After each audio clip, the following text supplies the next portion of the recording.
Well, hey, my preschool friends and families, this is Jeff, and I am back with another super duper sticker party with you.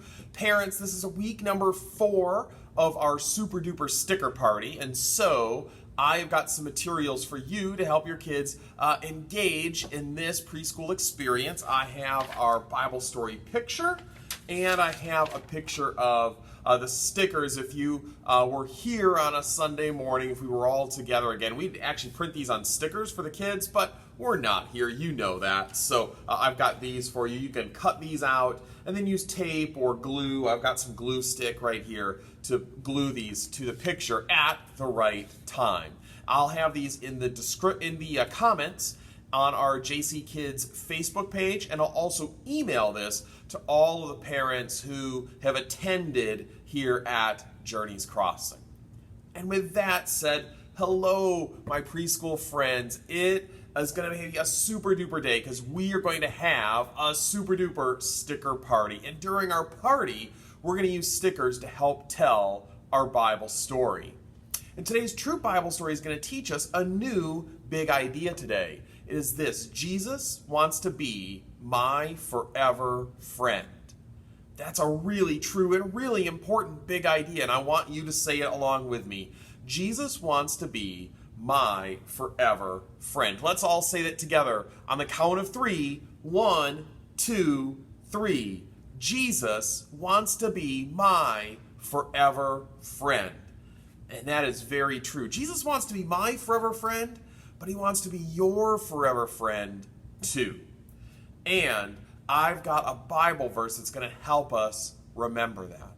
Someone named John, who lived with Jesus and followed him around, he wrote a book in the Bible, and he wrote down all the things that he saw Jesus do and heard Jesus say. And he wrote this down. He said, Jesus said, "You are my friends if you do what I command." And that is in John 15:14. Let's say that together 2 times. Here we go. You are my friends if you do what I command. John 15:14. One more time. You are my friends if you do what I command. John 15:14. Good job, kids. Try to repeat that later this week and learn that true verse from the Bible at home. Now, if you were here and I said, and I held my hand out like this and said, "Would you give me 5?" I bet you could do it, right? You could go just like that. What if I held my hand up like this? Do you think you could still give me 5? I bet you could. What if I held my hand a little higher up over my head? Well, I'm sitting down. I bet almost all of you could still give me 5. But what if I stood up and put my hand over my head? Oh, you're missing me now. Do you think you could do that if I was standing up? Try doing that to your mom or dad. I bet you can't. And I think I know the reason why. You're too little. You're too little. Has anyone ever said that to you?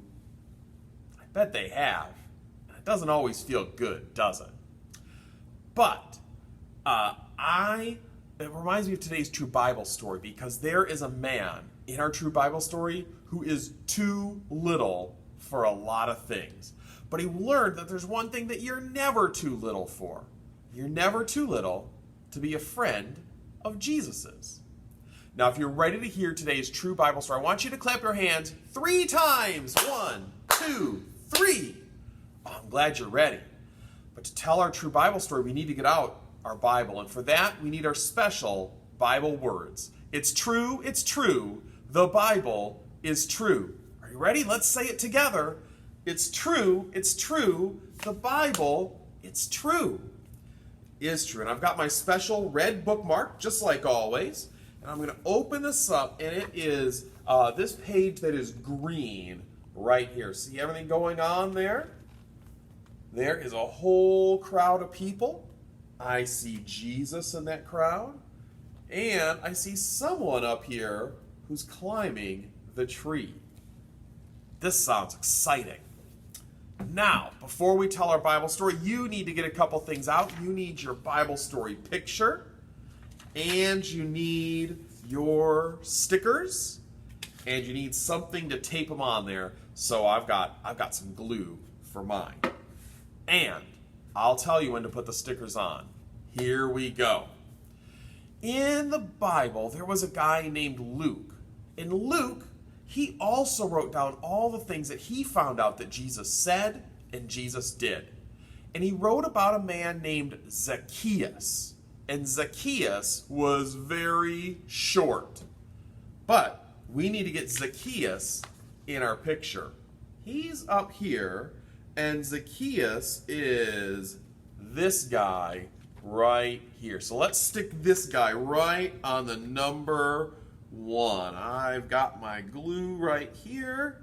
I'm going to get some glue on there, and I'm going to stick Zacchaeus right on that picture. There he goes. He's in there now. Keep going while I read about Zacchaeus. Now Zacchaeus, he tried to see Jesus as Jesus was walking through the town that Zacchaeus lived in one day. The town was called Jericho. But the problem is that Zacchaeus was too little to see over all the people that were standing in front of him. No matter how hard he tried, no matter how much he tried to go tiptoe, he still couldn't see Jesus. But Zacchaeus was not ready to give up, and so he looked around for a way to get up above the crowd, and he found it, a sycamore tree. Now, we need to put the rest of our tree in our picture. So right there's number 2, and I see part of a tree, so let's stick that where the number 2 is. I've got some glue in there.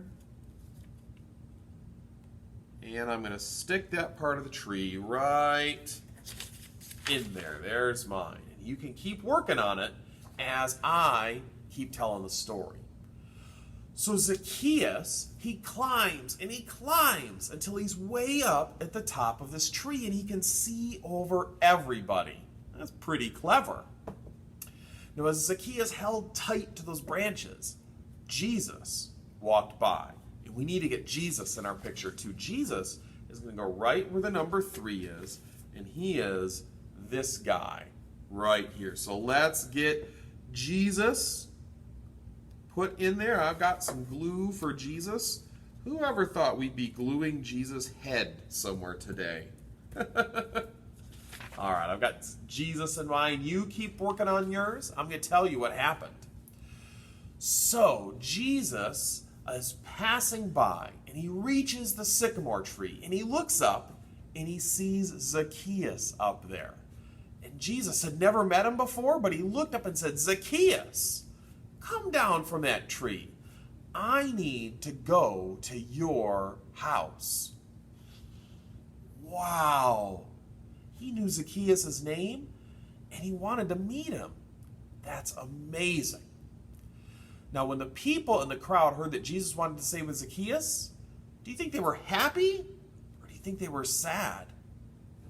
Let's look at our last sticker. What's he look like? He looks pretty grouchy. We need to put him where the number 4 is. So let's glue Mr. Grouchy Pants onto number 4. Oh boy, I glued Mr. Grouchy Pants kind of crooked. Let me see if I can fix that. There we go. That's maybe a little better. I tried. You keep going and I'll tell you why this guy was so grouchy. See, all the people were pretty grouchy about Jesus going to Zacchaeus' house. They were angry and they whispered things like, "Zacchaeus is a tax collector who steals money from us. Why would Jesus want to stay with a bad guy like Zacchaeus?" See, Zacchaeus had stolen money from almost everybody in that crowd, and they did not like it one bit. I bet you wouldn't either. Well, suddenly, as Zacchaeus was on his way to his house, he started to think about how he had stolen money from all those people. He started to think about how wrong that was. He started to feel pretty bad for it. So he turned and he said to Jesus, I have stolen money from everybody. And you know what? I'm not going to steal anymore. And I'm going to pay the people back everything I stole from them. And you know what? I'm going to pay them back even more than I stole from them. And Jesus, he was so happy with Zacchaeus. And he told Zacchaeus, today you have become my friend forever. Because you know what? I came to save people just like you from the bad things that they've done. And that is the end of our story. How's your picture look? You can color this picture to help you remember the story this week.